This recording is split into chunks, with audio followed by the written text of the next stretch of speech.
Hello fam! Welcome back to our channel. This is Miss Theclassybeautysavvy and welcome to another makeup tutorial, and this is going to be my first Halloween makeup look. So ayan, excuse the messy, what do you call this, braids kasi kakailanganin natin ayusin ang hair natin in a bit. So today I am going to try to recreate a drag queen look. This one is something I haven't done before, so I'm quite excited, and hopefully this one will somehow turn out nice, you know, decent at least. So if you want to see how I did it, stay tuned, and if you haven't subscribed yet, don't forget to subscribe, support this channel, and of course comment down below if you have any suggestions or if you do have any questions about this look.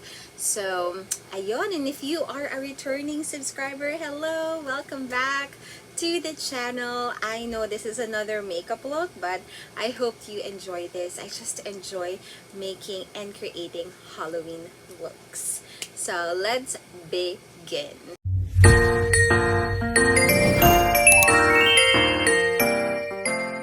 So she is our inspiration. So this is Anastasia's collab with Alyssa Edwards.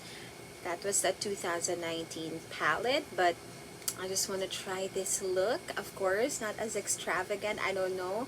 Let's see how I can recreate this look. Unahin na natin yung eyes, so if ever may mga fallouts later on, we can just clean it up.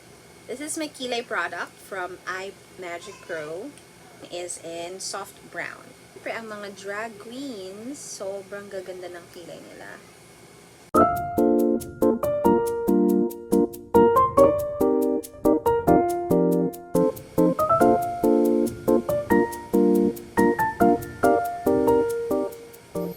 Primer, I'm using MAC Soft Ochre. This is their paint pot. When you're working with really colorful tones, the whiter your base is, the better. So, huwag kayong magsawa because I'll be using this palette, you know, over and over. Kasi ito talaga yung best palette for Halloween looks kasi sobrang dami niyang colors. So, we will pick these shades over here kasi pinkish itong tone na to. So, we will pick these shades. Love that! Pinky tea, drinky tea, single, skip, and even a little bit of these purple ones. We have Escape and Artistry. So we will use those colors. Starting off with a blending brush, we'll just get Pinky tea, dinky tea para meron lang tayong soft transition on the lid. You can get something like this na brush. Go ahead now with the other shade, which is Skip. And then we will create a very intense kind of look here.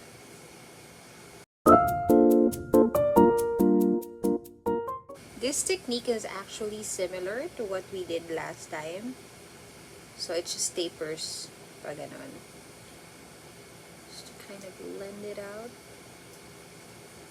Blending is the key, guys. So blend, blend, blend. Now we're gonna get a little bit of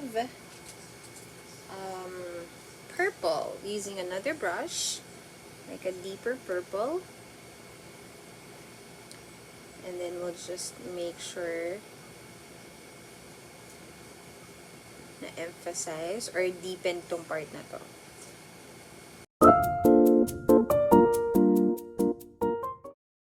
Dark purple.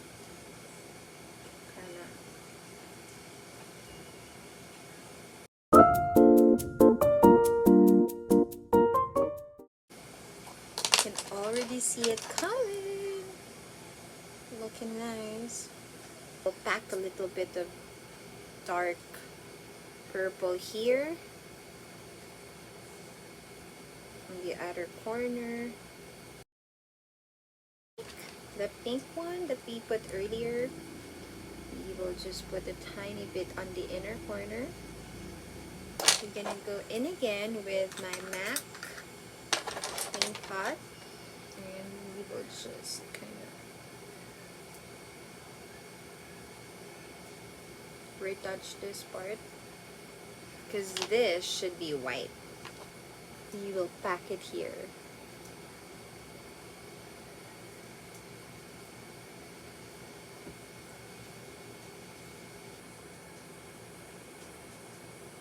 And they are blended.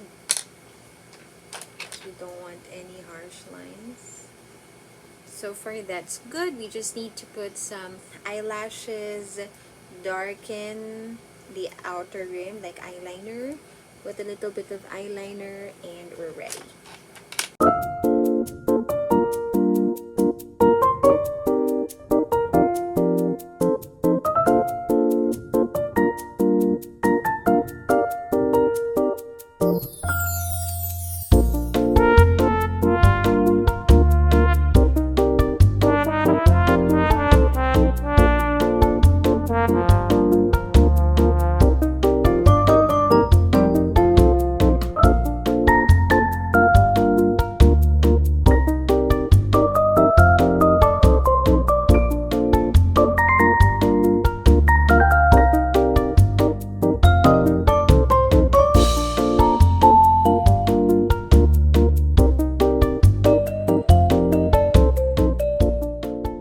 Lashes are on. They're so pretty. I used these lashes from Shidi Shangpin, and it's like a 7 pairs na lashes. There, you can see it. So pretty.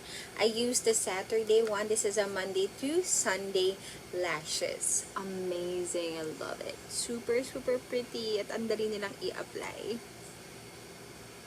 Super nice. Okay, so now we will move on sa ating foundation bago natin tapusin yung entire look. Ooh, so cool! So again, we're using She Glam primer. I'll just use my fingers for now. And I'll just put it at the back of my hand and apply it here. Kung saan marami akong pores. If you haven't watched my video about She Glam cosmetics, I have it. I'll be linking it down. Sobrang smooth niya sa skin. We will also use a She Glam foundation.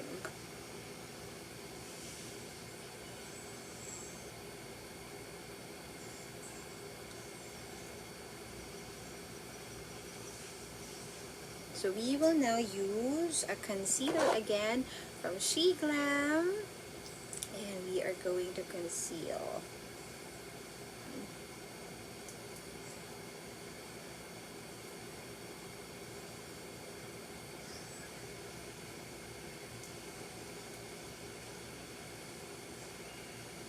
Dito talaga a little goes a long way. Kasi medyo pag maparami ka, tingnan nyo nangyayari. Powder. Michido powder is my go-to. Yes. The next part, which will be the lower lashes. Medyo dramatic ang lower lashes nito. So, bear with me. I-extend din pa natin tong labas. Okay. We will get the black one.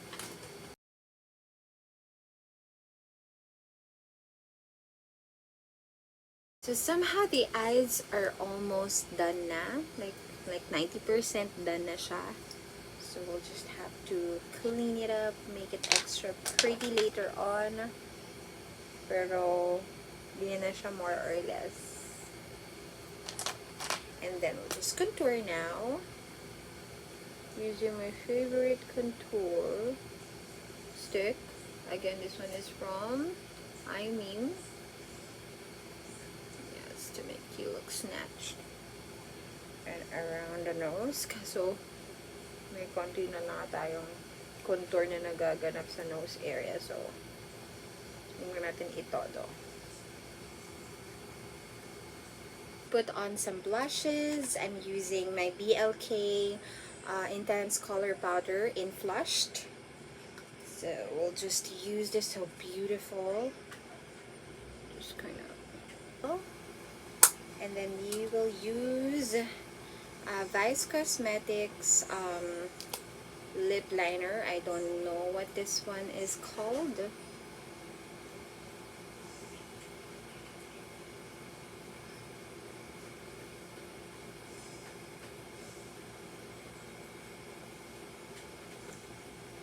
Like that.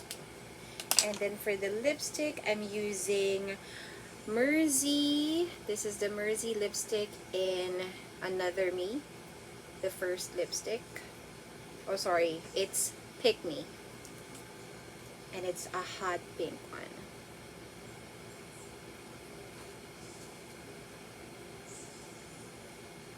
I'll just do some highlight. Same.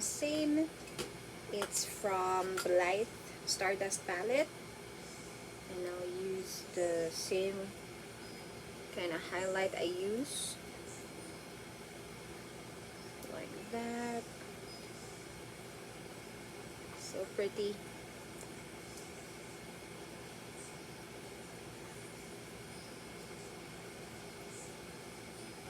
Remember, this look is a drag queen look, guys. So, ayun na siya. I'll just do something for my lower lashes and I'll be right back for the final look.